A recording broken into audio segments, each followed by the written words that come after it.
Hello दोस्तों, स्वागत है एक और नए वीडियो में जिसमें हम देखेंगे कि इंडिया पोस्ट पेमेंट बैंक की तरफ से एक बड़ी शानदार वैकेंसी निकल के आई है सीवी सेंट्रल बैंक एग्जीक्यूटिव के लिए। और आज से इसका ऑनलाइन आवेदन की प्रक्रिया भी शुरू कर दिया गया है। देखेंगे हम आज इसी का ऑनलाइन आवेदन करने का प्रोसेस। तो वीडियो के अंत तक बने रहें और अगर आप अभी तक हमारे इस चैनल को सब्सक्राइब नहीं किए हैं तो प्लीज़ हमारे चैनल को जरूर सब्सक्राइब कर लें। तो चलिए शुरू करते हैं। सबसे पहले हम गूगल क्रोम पे IPPBonline.com टाइप करके सर्च कर लेंगे तो इंडिया पोस्ट पेमेंट बैंक का जो ऑफिशियल वेबसाइट है इसके होम पेज पे आ जाएंगे। अब इस वेबसाइट का डायरेक्ट लिंक और इस वैकेंसी से जुड़ी सारी जानकारी हमने अपने इस वीडियो के डिस्क्रिप्शन बॉक्स में भी दे दिया है, तो आप वहां जाकर जानकारी देख सकते हैं और डायरेक्ट लिंक पर क्लिक करके इस वेबसाइट पे विजिट कर सकते हैं और आवेदन भी कर सकते हैं।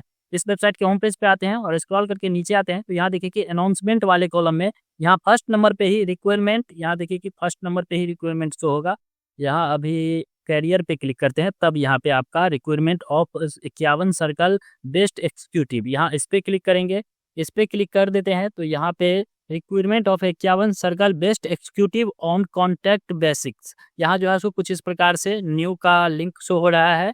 अब यहाँ अप्लाई पे क्लिक करके आवेदन कर सकते हैं। सबसे पहले हमें एडवर्टाइजमेंट देखनी है तो यहाँ डाउनलोड एडवर्टाइजमेंट पे क्लिक करेंगे तो 21 पेज का एक PDF डाउनलोड होकर आएगा। अब इस PDF में इस वैकेंसी से रिलेटेड सारी जानकारी दी गई है कि ऑनलाइन रजिस्ट्रेशन कब से शुरू हुआ है। 1 मार्च 2025 से रजिस्ट्रेशन को लाइव कर दिया गया है और इसका अंतिम डेट यानी लास्ट डेट जो रखा गया है वह 21 मार्च 2025 तक 11:59 तक PM तक रहने वाला है। अब यहाँ पे देखिए कि और भी नीचे आते हैं तो यहाँ पे पोस्ट दिया गया है कि एग्जीक्यूटिव और नंबर ऑफ वैकेंसी दी गई है। यहाँ पे एज दिया गया है कि 21 से 35 साल के बीच का होना चाहिए, यहाँ पे एज ऑन दिया गया है।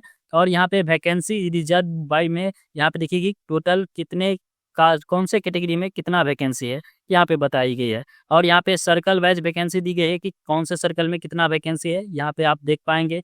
और भी नीचे आते हैं तो यहाँ पे देखिए कि जॉब डिस्क्रिप्शन दी गई है कि किस प्रकार से होना चाहिए। ग्रेजुएशन पास होना चाहिए किसी भी स्ट्रीम से, आप अगर ग्रेजुएशन पास है तो इस पोस्ट के लिए आवेदन कर पाएंगे। स्क्रॉल करके नीचे आते हैं तो यहाँ पे पीरियड ऑफ कॉन्ट्रैक्ट दिया गया है कि कितने पीरियड का होने वाला है, तो यहाँ पे 1 ईयर का होने वाला है। आपको इसे बढ़ाकर 2 ईयर का भी कर सकता है। यहाँ सिलेक्शन प्रोसेस दिया गया है कि मेरिट बेसिस पे आपका जो ग्रेजुएशन का परसेंटेज है उसके बेसिस पे आपका सिलेक्शन होने वाला है। और भी नीचे आते हैं तो यहाँ पे इस पोस्ट से रिलेटेड सारी जानकारी दी गई है। जैसे यहाँ पे स्केल दिया गया है कि कितने सैलरी मिलने वाला है आपको, यहाँ 30,000 तक बताया गया है। आप इसे देख पाएंगे इस PDF में सारी जानकारी देखने के बाद अप्लाई करने के लिए यहाँ फिर से साइट पे आ जाएंगे और यहाँ अप्लाई पे क्लिक करेंगे, ओके करेंगे। जैसे ही ओके करते हैं तो रजिस्ट्रेशन का पेज खुल के आएगा। अब यहाँ भी डेट वगैरह सब दी गई है, आप इसे देख पाएंगे। आपको यहाँ रजिस्ट्रेशन करनी होगी। सबसे पहले रजिस्ट्रेशन करने के लिए click here for new registration पे क्लिक करेंगे। इस पे क्लिक करते हैं तो यहाँ पे रजिस्ट्रेशन करने का बेसिक इन्फॉर्मेशन फिल करने के लिए आएगा। यहाँ पे फर्स्ट नेम फिल करेंगे, जैसे आपका नाम राहुल है यहाँ पे राहुल फिल करेंगे। आपका नाम अगर फिर से यहाँ पे कंफर्म नेम में राहुल फिल करेंगे और आपका नाम में कुमार आता है तो यहाँ पे कुमार, कंफर्म नेम में कंफर्म मिडिल नेम में यहाँ पे फिर से कुमार, और यादव आता है तो यादव। जैसे किन्हीं का नाम राहुल कुमार यादव है तो कुछ इस प्रकार से फिल करना है। अगर केवल राहुल यादव ही है तो यहाँ, अगर कुमार नहीं है तो मिडिल नेम आपको नहीं फिल करनी है, केवल लास्ट नेम फिल कर लेंगे। उसके बाद यहाँ देखिए कि फुल नेम ऑटो फिल होके आ जाएगा। यहाँ पे मोबाइल नंबर फिल करेंगे, कंफर्म मोबाइल नंबर में सेम मोबाइल नंबर फिल कर लेंगे। अल्टरनेट मोबाइल नंबर देना चाहते हैं तो ठीक है, वरना इसको ऐसे ही खाली छोड़ देंगे। यहाँ आप अपना ईमेल आईडी फिल करेंगे, जैसे अगर आपका ईमेल आईडी राहुल है तो यहाँ पे राहुल, उसके बाद जो भी है वो, और @ यहाँ पे दिया ही हुआ है और यहाँ पे डोमेन नेम सेलेक्ट कर लेंगे, जो भी है gmail.com है तो उसको यहाँ से सेलेक्ट कर लेंगे। यहाँ पे कंफर्म ईमेल आईडी में फुल ईमेल आईडी फिल करेंगे, जैसे राहुल है @gmail.com, कुछ इस प्रकार से फिल कर लेंगे। यहाँ कैप्चा दिया गया है, कैप्चा देखकर कैप्चा फिल करेंगे और सेव एंड नेक्स्ट पे क्लिक करेंगे। उसके बाद आपका रजिस्ट्रेशन कंप्लीट कर लिया जाता है और आपको एक रजिस्ट्रेशन नंबर यहाँ पे देखिए कि शो हो रहा है, रजिस्ट्रेशन नंबर और उसका पासवर्ड दे दिया जाता है। अब अगर आप लॉग आउट हो जाते हैं किसी कारणवश तो आप इस रजिस्ट्रेशन नंबर और इस पासवर्ड से फिर से लॉगिन होकर यहीं से आप फॉर्म को स्टार्ट कर सकते हैं। यहाँ अब आप अपना पासपोर्ट साइज का फोटो यहाँ पे अपलोड करेंगे JPEG फॉर्मेट में, जो यहाँ पे देखिए कि उसका डिस्क्रिप्शन दिया गया है कि किस प्रकार से फोटो होना चाहिए, यहाँ पे देख लेंगे। उसके बाद यहाँ पे चूज फाइल पे क्लिक करके फाइल से फोटो को अपलोड कर देंगे। एक तो आपको मैनुअली फोटो अपलोड करनी होगी और दूसरा आपको वेब कैमरा के माध्यम से लाइव फोटो लेनी होगी। यहाँ देखिए कि कैप्चर फोटो का जो ऑप्शन दिया गया है इस पे क्लिक करेंगे। इस पे क्लिक करके कैमरा को अलाउ कर देंगे तो यहाँ पे कैमरा खुल के आएगा। अगर आपके लैपटॉप में या फिर जो है सो सिस्टम में वेब कैमरा लगा हुआ है तो यहाँ पे फोटो शो होने लगेगा, यहाँ से लाइव फोटो शो होगा। आप अपने फेस को या जो भी जिसका भी कर रहे हैं उसके फेस को सेंटर में रखेंगे और यहाँ कैप्चर पे क्लिक कर देंगे तो फोटो जब क्लिक होके आ जाएगा तो यहाँ पे फोटो उसका अपलोड हो जाएगा। अगर आपके लैपटॉप या फिर PC में वेब कैमरा नहीं है तो यहाँ देखिए कि मोबाइल के माध्यम से भी लाइव फोटो को अपलोड कर पाएंगे। यहाँ इस क्लिक हेयर पे क्लिक करेंगे तो एक स्कैनर खुल के आएगा। किसी भी स्कैनर से आप इसको स्कैन करेंगे तो एक एप्लीकेशन डाउनलोड होगा। उस एप्लीकेशन में रजिस्ट्रेशन नंबर और अपना पासवर्ड या जो पासवर्ड है वो पासवर्ड डालकर लॉगिन करेंगे तो फोटो को वहाँ से कैप्चर कर पाएंगे। फोटो को कैप्चर कर लेते हैं तो यहाँ पे फोटो अपलोड हो जाता है। उसके बाद यहाँ पे सिग्नेचर को अपलोड करेंगे जेपीईजी फॉर्मेट में ही। चूज फाइल पे क्लिक करके फाइल से सिग्नेचर को ले लेंगे और अपलोड कर देंगे। उसके बाद यहाँ नेक्स्ट पे क्लिक करेंगे। उसके बाद यहाँ circle you want to apply for, circle select करने के लिए आएगा। आप जिस भी सर्कल से आप अप्लाई करना चाहते हैं उस सर्कल को यहाँ से सेलेक्ट कर लेंगे। यहाँ पे state you want to apply, किस स्टेट से, यहाँ जैसे ही सर्कल सेलेक्ट करते हैं तो स्टेट खुल के आता है। यहाँ से स्टेट को सेलेक्ट कर लेंगे और यहाँ से banking outlet you want to apply for, यहाँ से आप इस सर्कल में कहाँ से आप अप्लाई करना चाहते हैं उसको यहाँ से कहाँ पे बैंक आउटलेट रखना चाहते हैं उसको यहाँ से आप सेलेक्ट कर लेंगे। उसके बाद यहाँ पूछा जाए do you possess the domicile of the state you are applying for, आप जिस भी स्टेट में आवेदन कर रहे हैं जिस भी सर्कल में उस स्टेट से आप आते हैं, आपका डोमिसाइल है तो यस करेंगे, वरना यहाँ पे नो कर सकते हैं, यस कर देंगे अगर आते हैं तो। यहाँ कैटेगरी बताएंगे जो भी आपका कैटेगरी है, अगर ईडब्ल्यूएस में आते हैं तो ईडब्ल्यूएस या ओबीसी एनसीएल में आते हैं तो इसको सेलेक्ट कर लेंगे। यहाँ पे पूछा जा रहा है अगर आप विकलांग है तो यस करेंगे, यस करते हैं तो यहाँ पे विकलांगता का प्रकार पूछा जाएगा, कौन से कैटेगरी में आपका विकलांगता आता है तो यहाँ पे कैटेगरी को सेलेक्ट कर लेंगे। अगर विकलांग नहीं है तो यहाँ पे नो कर देंगे। स्क्रॉल करके नीचे आएंगे। अब यहाँ जो क्वेश्चन ब्लर हो गया है इस सबको ऐसे ही रहने देंगे, यह डिजेबिलिटी से रिलेटेड क्वेश्चन है तो इस सबको ऐसे ही रहने देंगे। और यहाँ जो सो रहा है कि are you a person with specified disability, अगर आपको लिखने में कोई प्रॉब्लम है तो यहाँ पे यस करेंगे और उसको यहाँ से जो भी क्वेश्चन है उसको बताएंगे। अगर नो कर देते हैं तो यहाँ पे यह सब हमें ब्लर होके आ जाता है। यहाँ पे आपको इस सबको फिल नहीं करनी है। यहाँ पे religion to which you belong, आप किस रिलीजन से आते हैं अपने रिलीजन को बताएंगे। और अगर आप एक्स सर्विस मैन है तो यस करेंगे और यहाँ पे पीरियड बताएंगे, यानी कि कितने महीने तक आप एक्स सर्विस मैन रहे हैं। नो ही नहीं है तो यहाँ पे नो कर देंगे तो यह ब्लर होके आ जाएगा, इसको भी फिल नहीं करनी है। यहाँ पे पूछा जाए do you belong to religion minority community, अगर आप यहाँ हिंदू को छोड़कर जो भी माइनॉरिटी कम्युनिटी में आते हैं उसको सेलेक्ट करते हैं, जैसे मुस्लिम से को सेलेक्ट करते हैं तो यहाँ पे आपको यस करेंगे, वरना यहाँ पे आप नो कर सकते हैं। उसके बाद यहाँ पे नेशनैलिटी इंडिया ऑटो सेलेक्ट रहेगा। यहाँ पे स्टेट को सेलेक्ट करनी है, आप जिस भी स्टेट से बिलोंग करते हैं उस स्टेट को यहाँ से सेलेक्ट कर लेंगे। यहाँ पे देखिए कि सेंटर बिलोंग्स, यानी कि आप जिस भी स्टेट में सेंटर देना चाहते हैं एग्जाम सेंटर उसको यहाँ से सेलेक्ट करेंगे। और यहाँ पे एग्जामिनेशन सेंटर, जैसे ही स्टेट को सेलेक्ट करते हैं उस स्टेट में जिस भी सिटी में सेंटर होगा उस सेंटर सिटी खुल के आएगा। यहाँ से सिटी को सेलेक्ट कर लेंगे। यहाँ से पर्सनल डिटेल्स को फिल करने के लिए आएगा। यहाँ आप अपना डेट ऑफ बर्थ सेलेक्ट करेंगे मार्कशीट के हिसाब से ही, यानी कि डॉक्यूमेंट के हिसाब से ये डेट ऑफ बर्थ को सेलेक्ट कर लेंगे।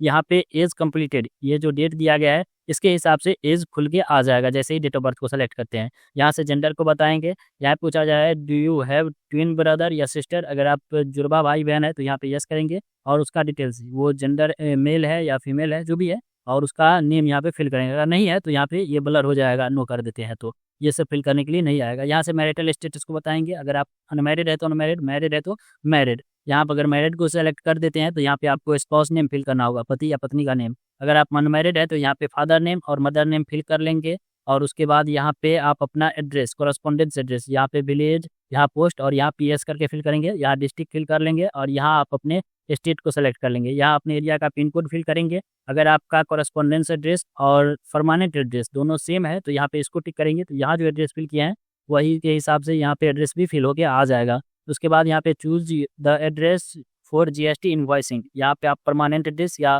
कोरस्पोंडेंस एड्रेस को सेलेक्ट कर सकते हैं। उसको सेलेक्ट कर लेते हैं तो यहाँ पे आपका जो भी अमाउंट लगने वाला है आपके कैटेगरी के हिसाब से वो अमाउंट खुल के आएगा। यहाँ पे आप देख पाते हैं कि 750 रुपये का पेमेंट लगने वाला है हमें। तो यहाँ पे हमारे केस में तो यहाँ पे आप देख पाते हैं अमाउंट भी शो होने लगा है। जब सारा डिटेल्स फिल कर देते हैं तो यहाँ सबसे पहले वैलिडेट योर डिटेल्स पे क्लिक कर देंगे। उसके बाद यहाँ पे सेव एंड नेक्स्ट पे क्लिक करेंगे।